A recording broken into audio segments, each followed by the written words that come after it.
Paz seja com todos. Amém. Graças a Deus por mais esta rica oportunidade que nos concede o Altíssimo de estar em sua casa para aprender a sua palavra.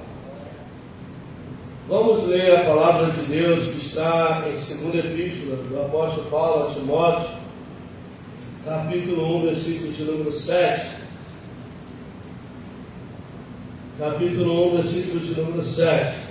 A igreja pode ler, todos juntos? Porque não teu espírito de temor, mas de fortaleza e de amor e de moderação. Pai, aqui estamos no santo nome de Jesus Cristo, para render-te graça, ó Rei da Glória, pelo teu amor, pela tua bondade, benignidade, pela tua multidão de misericórdia para conosco, pelo perdão dos nossos pecados, pela salvação da nossa alma, pelo nosso nome escrito no livro da vida, por todos os teus feitos e maravilhas. Aonde estaremos nós, o que seria de nós, se não fosse o teu cuidado, a tua paz e proteção? Obrigado, Deus. No santo nome de Jesus, nós graças te rendemos. Ilumina a mente, abre o entendimento, que venhamos ouvir, entender, ler e compreender a tua palavra. Fala conosco, traz aqueles que estão de caminho, conduz em paz e segurança até esta casa, pois oramos a ti com perdão dos nossos pecados. Em nome de Jesus a te clamamos, Deus. Em nome de Jesus, faz aqui o teu querer, cumpra-se aqui a tua vontade, opera aqui maravilhas. E nós graças te damos no santo e excelso nome de Jesus Cristo. Amém. Graças a Deus. Pois bem, hoje nós estaremos estudando a respeito do não tenha medo, encontre coragem em Deus.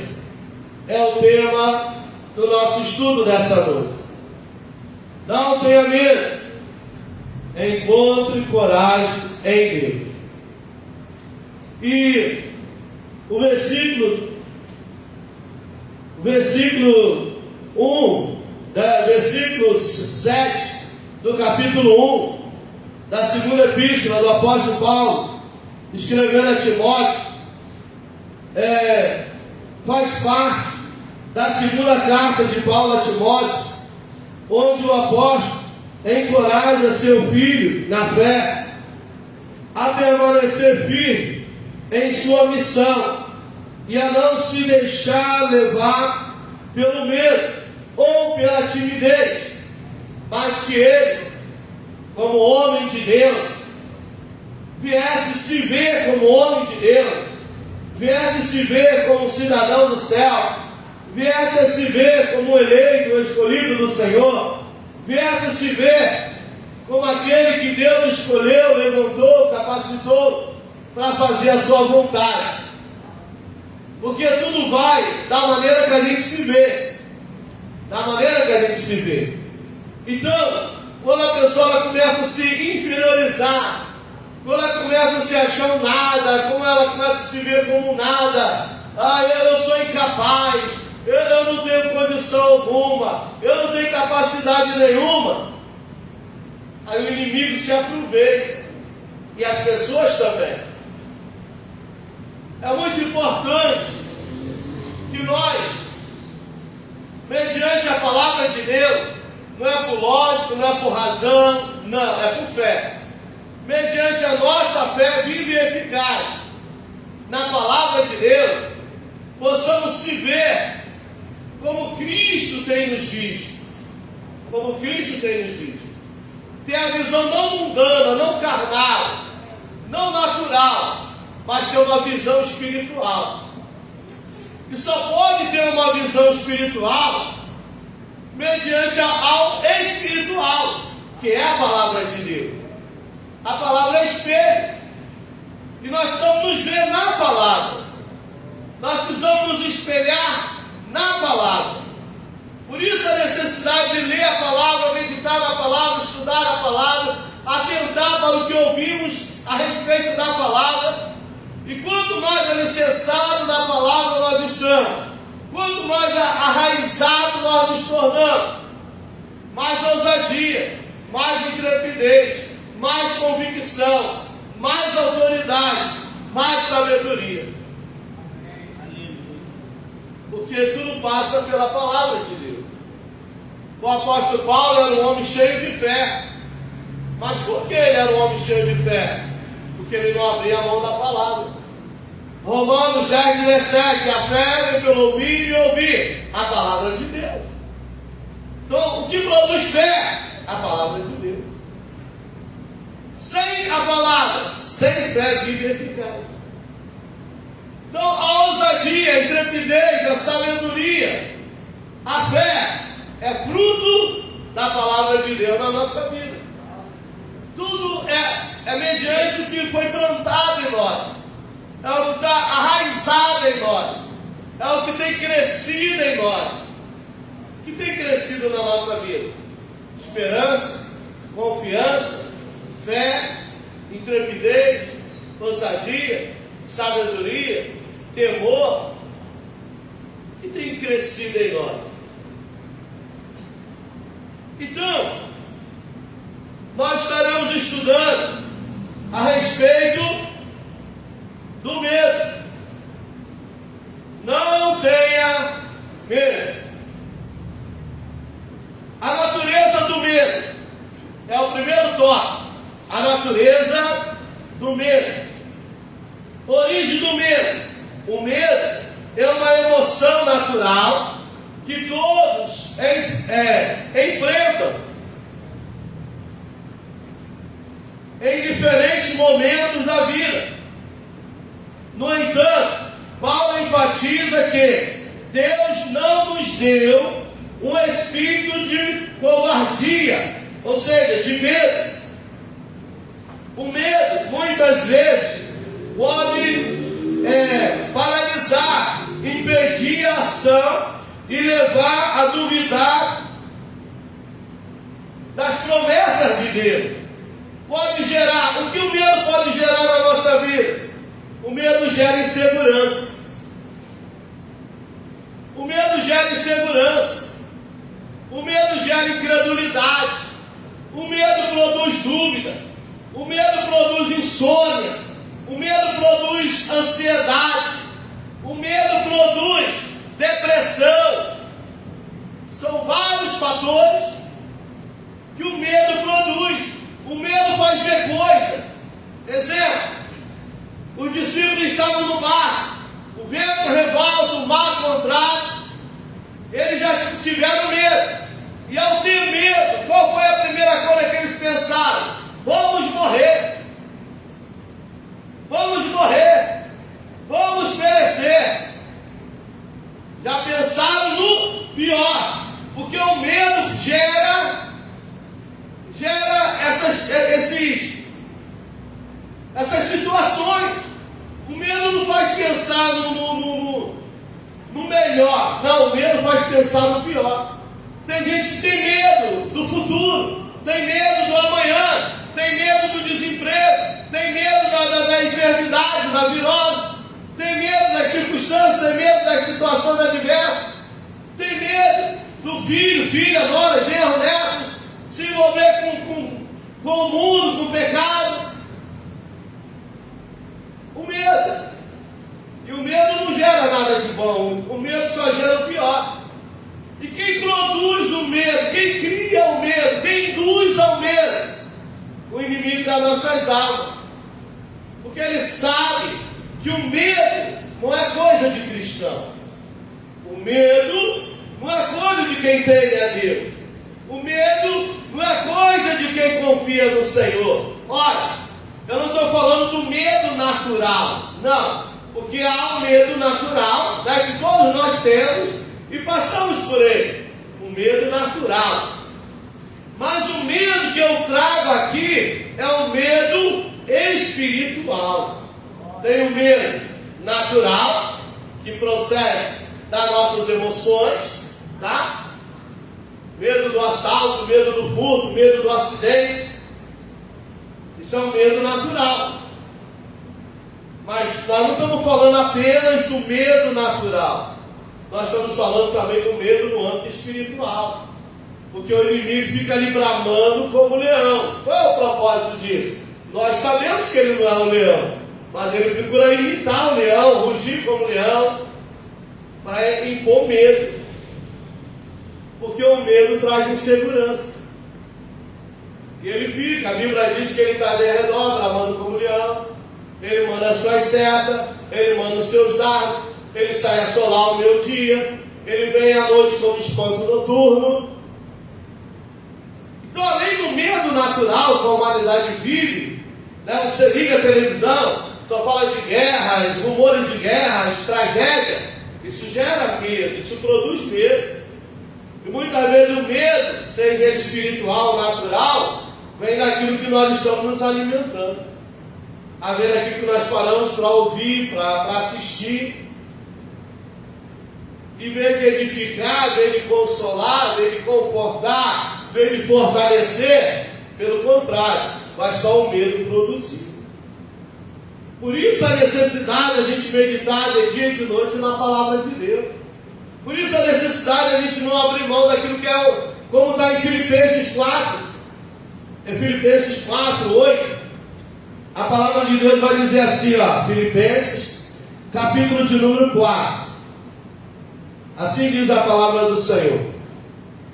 Em Filipenses, capítulo 4. Ó, é uma demonstração para mim e para a sua vida, tá? Para que a gente venha estar atento. Filipenses 4, 8. Ó, quanto ao mais, irmãos, tudo o que é verdadeiro, tudo o que é honesto, tudo o que é justo, tudo o que é puro, tudo o que é amável, tudo o que é de boa fama, se há alguma virtude, se há algum louvor, nisso pensai. E que também aprendeste, recebeste e ouviste de mim, isso fazei, e o Deus de paz será convosco. Prestar atenção, repito, tudo tem a ver com aquilo que nós nos colocamos diante de nós, gastamos nosso tempo. Então, se eu busco as coisas que são do alto, se eu priorizo a palavra de Deus, eu não vou ter medo do amanhã, porque o meu amanhã eu sei que está guardado pelo Senhor. Eu não vou me preocupar com o que pode me fazer o outro, porque sei que o Senhor me guarda. Eu sei que o Senhor me livra. Eu sei que o Senhor dá ordem aos seus anjos ao meu respeito. E ainda que Ele permita que eu passe por tempestades da vida, eu sei que eu não temerei mal algum, porque sei quem está comigo. E se Ele permitiu que eu enfrentasse, que eu passasse, é porque Ele tem propósito nisso. Ele tem propósito nisso. Eu sei que isso é para o meu crescimento, para o meu amadurecimento. Isso é para edificar a minha fé, para me alicerçar mais no Senhor. Então eu sei que Deus coopera comigo. Mas o que me gera em mim essa convicção, o que me dá essa certeza, é a palavra de Deus. É a palavra de Deus. Os discípulos estão lá no barco. Aí vem Jesus. O medo faz ver coisas, faz sentir coisas. E eles olham, Pedro olha, eles olham e dizem, é um fantasma. Todo mundo sabe que fantasma não existe. Mas o medo fez ele ver o fantasma. Ou achar que era o fantasma. É um fantasma. Aí Jesus disse, não, sou eu. Aí Pedro, se é tu mesmo, manda-me ter contigo. Jesus disse, vem Pedro. Na mesma hora, Pedro sai do barco e começa a andar sobre as águas. O que levou Pedro a tomar essa atitude? A presença de Jesus. A presença de Jesus anima. A presença de Jesus conforta. A presença de Jesus gera ânimo. A presença de Jesus traz vigor. A presença de Jesus lança fora todo mundo. Amém?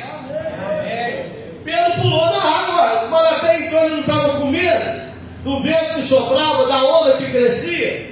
Como é que agora ele sai do barco, zona de conforto, lugar de segurança? Porque ele ouviu a voz de Jesus ali chamar. Ele ouviu Jesus lhe chamar: vem Pedro, e lá vai Pedro. Só que quando Pedro começa a andar sobre as águas, ele anda olhando para Jesus, autor e consumador da nossa fé. E de repente, Pedro deixa de olhar para Jesus e passa a olhar para si mesmo. E quando nós deixamos de olhar para o autor e consumador da nossa fé e começamos a olhar para nós mesmos, começamos a nos deter para a direita, a tentar para a esquerda, a tendência é começar a afundar. O que nos faz caminhar e permanecer caminhando é a gente continuar olhando para Jesus, autor e consumador da nossa fé. Sempre firme, sempre constante, sempre abundante, olhando para Jesus. Tirou os olhos de Jesus, se distraiu com uma coisa aqui, outra ali. Vem fraqueza, vem desânimo, vem ansiedade, vem medo, vem opressão, vem depressão, vem pensamentos negativos. Eu estou andando sobre as águas, mas eu estou sentindo o vento, estou vendo as ondas quebrar diante de mim, e agora eu vou perecer. Começou a afundar. O que levou Pedro a começar a afundar? Foi tirar os olhos de Jesus, foi deixar de continuar no propósito. Qual é o propósito? Ir até Jesus. Pedro estava no barco e disse: Senhor, se é tu mesmo, manda-me, que o barco é contigo. Então Pedro esperava que Jesus dissesse: vem Pedro, até mim, vem Pedro. E Pedro foi em direção a Jesus. Só que quando Pedro caminhava em direção a Jesus, que era o propósito, Jesus que era o alvo, Pedro tira os olhos de Jesus. E quantos crentes têm afundado? Quantos crentes estão perecendo, estão se perdendo, estão afundando, porque tiraram os olhos de Jesus? Eles não deixaram de ser crentes, eles não deixaram de ser da igreja, de estar na igreja, de ter cargo na igreja, de liderar departamentos na igreja, de ter bispo, apóstolo, pastor. Não. O erro delas, foi tirar os olhos de Jesus. Quantos homens soberbos, prepotentes, orgulhosos, gananciosos, amantes de si mesmo, cheios de autolatria, de idolatria, adúlteros, mentirosos, enganadores, são crentes, são da igreja, só que não estão mais em Jesus Cristo. Já saíram do barco, já não olham mais para Jesus. O alvo não é mais Jesus, a inspiração já não é mais Cristo. Já não se preocupam mais em parecer com Ele, em se santificar para Ele. Não. Estão tão atrelados ao mundo, estão tão apegados ao mundo, estão tão voltados para o mundo, que não estão nem aí por estar afundando ou por ter afundado. O mar simboliza o mundo, tipifica o mundo de perdição. E quando se afundarem, estão afundando no mundo de perdição, no mundo de mentira e de engano. Mas continua na igreja, continua crente, continua líder, continua ostentando títulos. Só que Pedro, ele não aceitou afundar. Você pode até estar começando a afundar, só que você não pode aceitar afundar. Você não pode aceitar voltar à velha natureza, voltar a ser a velha criatura. Você não pode aceitar e deixar ser vencido pelo pecado, pelo mal. Não, nós temos uma natureza adâmica. E por ter uma natureza adâmica, nós estamos sujeitos ao pecado, a falhar, a errar. O que nós não podemos é aceitar o pecado nos dominar e nos levar para o fogo. Alguém está entendendo? A gente tem que fazer como Pedro: salva-me, Senhor, socorre-me, Senhor. Aí Jesus veio e estendeu-lhe a mão. Jesus estava diante dele. Pedro começou a gritar, pedindo por socorro. Jesus estava longe? Não, Jesus estava diante dele. A Bíblia diz que Jesus não andou em direção a ele. Jesus não correu até ele. Jesus apenas estendeu a mão para ele. E quantos estão diante de Jesus, não estão vendo mais Jesus, não estão ouvindo mais Jesus, não estão nem mais sentindo Jesus. Então estou impregnado com o mundo, estou cheio do mundanismo, que o errado se tornou certo, o falso se tornou verdadeiro, a mentira se tornou verdade.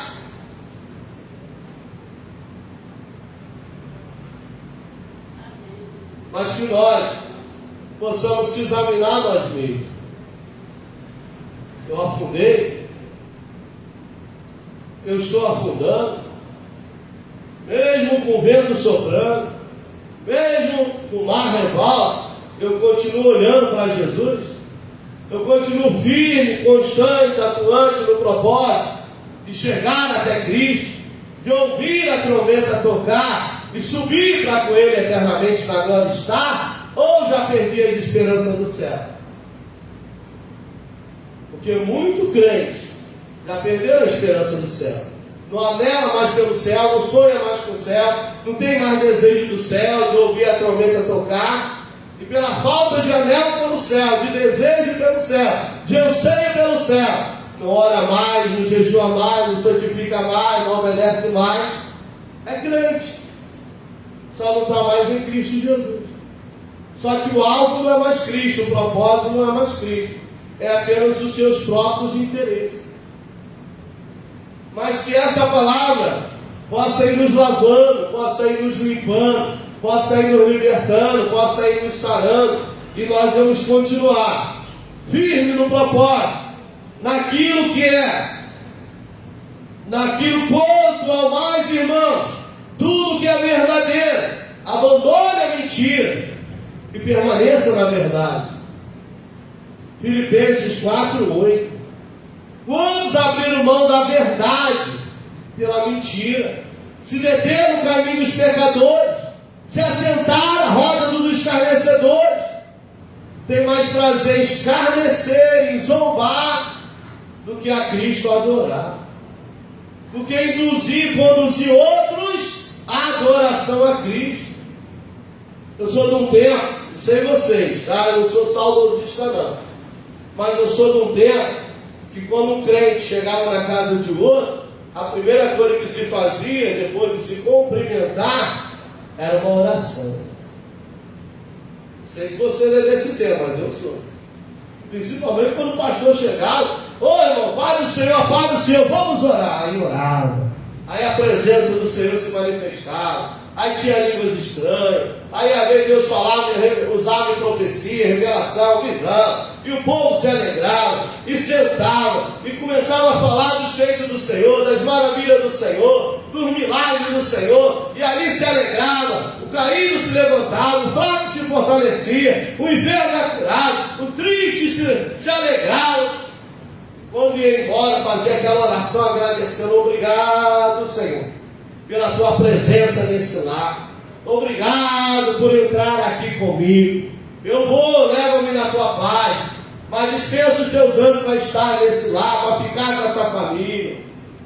E era assim a alegria, era assim, né? Aí os irmãos testemunhavam: ontem a irmã esteve lá em casa, ontem o irmão foi lá em casa fazer uma visita. Que bênção, que vitória, que glória, porque levava a presença do Senhor.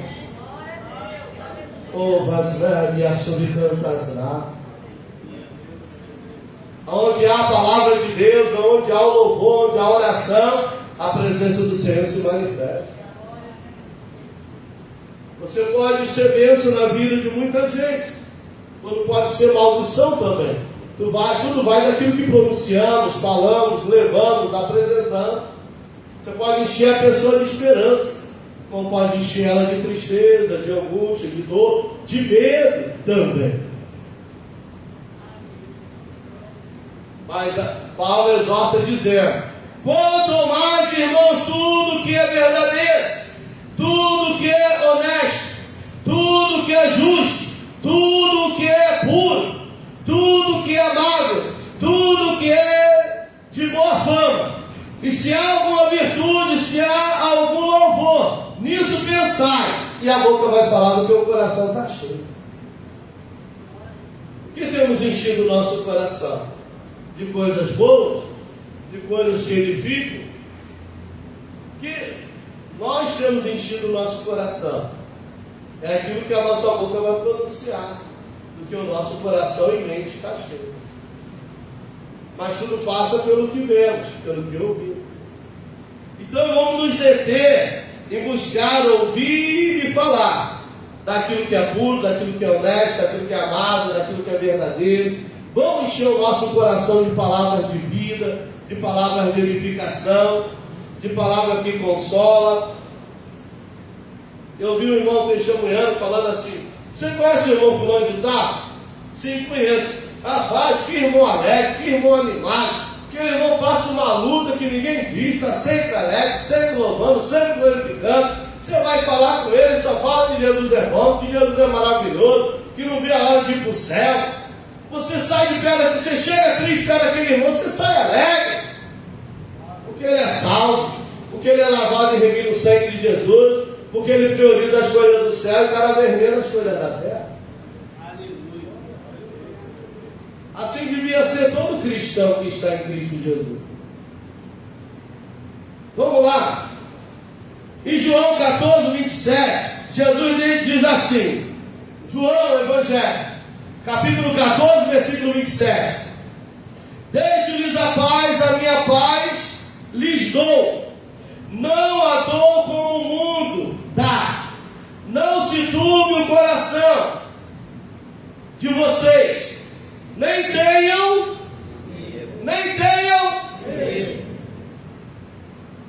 Por que às vezes a gente deixa o medo tomar conta?